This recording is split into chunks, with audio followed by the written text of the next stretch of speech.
In a cozy, sunlit studio nestled in the heart of the city's art district, the smell of fresh paint and the soft sound of a brush against canvas filled the air.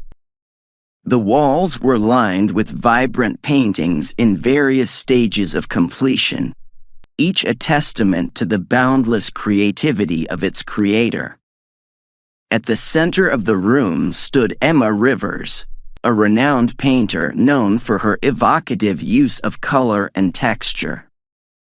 She was deep in conversation with her apprentice, Jake, a young artist eager to find his own voice in the art world. Jake, art isn't just about what we see. It's about what we feel. A painting can convey emotions, tell stories, and even capture the essence of a moment in time. As you've been working on your own pieces, what have you found to be the most challenging aspect of developing your style? It's been a journey, Emma. I think the hardest part has been finding a balance between technique and expression. I want my work to be technically sound, but I also want it to evoke strong emotions. From your experience, what do you think is the most important element in creating art that resonates with people? For me, it's all about emotion. If a piece doesn't make someone feel something, it's just decoration. The technique is important, but it's the emotional impact that really makes art stand out. Question: Jake, what do you think is the most important element in creating art that resonates with people? A. Mastery of technique and skill. B. Conveying deep emotions through the work. C. Choosing subjects that are universally relatable. Answer: B. Conveying deep emotions through the work. Jake, conveying deep emotions. Option B is what truly connects with people. When someone looks at a painting and feels something, joy, sadness, nostalgia, that's when you know you've created something powerful. It's not just about how it looks, but how it makes people feel. That makes a lot of sense, Emma. I've noticed that the pieces I've connected with the most are the ones that stir something inside me. It's not always about understanding the subject matter, but about feeling the emotion behind it. Exactly. A technically perfect painting might impress someone, but it's the emotion that stays with them. It's what makes them remember your work long after they've seen it. They continued discussing the role of emotion in art, with Emma sharing how she often draws on her own experiences and feelings when creating her pieces. She encouraged Jake to dig deeper into his emotions and use them as a source of inspiration, rather than getting too caught up in technical perfection. Emma, another thing I've been thinking about is the role of color in conveying emotion. How do you decide on your color palette when starting a new piece? Question: Emma, how do you decide on your color palette when starting a new piece? A. By choosing colors that contrast sharply to create drama. B. By selecting colors that reflect the mood or theme of the piece. C. By experimenting with unexpected color combinations to surprise the viewer. Answer: B. By selecting colors that reflect the mood or theme of the piece. Emma, I think selecting colors that reflect the mood or theme, option B, is essential.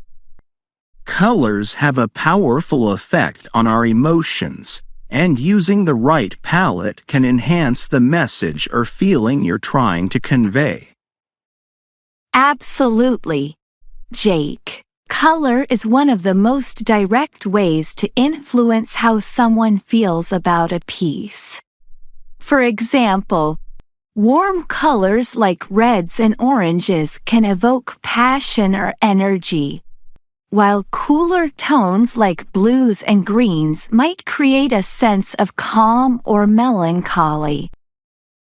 And it's amazing how just a slight change in shade can completely alter the mood of a painting. Exactly. That's why it's so important to be intentional with your color choices. The right palette can make a good piece great, and the wrong one can dull even the most brilliant concept. They explored the intricacies of color theory, discussing how different hues, tones, and combinations could evoke a wide range of emotions and reactions. Emma shared some of her favorite color palettes and how she used them to communicate specific feelings or atmospheres in her work. Jake, one of the most challenging aspects of being an artist is finding your own voice, your unique style that sets you apart from others. What do you think has helped you most in developing your artistic voice so far? Question: Jake, what do you think has been most helpful in developing your own artistic voice? A. Studying the work of other artists to find inspiration. B. Experimenting with different mediums and techniques. C.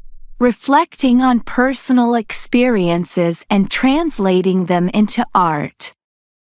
Answer: C. Reflecting on personal experiences and translating them into art. Emma, I've found that reflecting on my personal experiences, option C, and using them as inspiration has been really helpful. When I paint something that's connected to my own life, it feels more authentic and meaningful, and I think that comes through in the work. That's a great approach, Jake. Art is personal, and when you create from a place of genuine experience, it resonates more with others. It's what gives your work that unique voice, something that's distinctly yours. And I think that's what makes art so powerful. It's not just about making something visually appealing. It's about sharing a part of yourself with the world.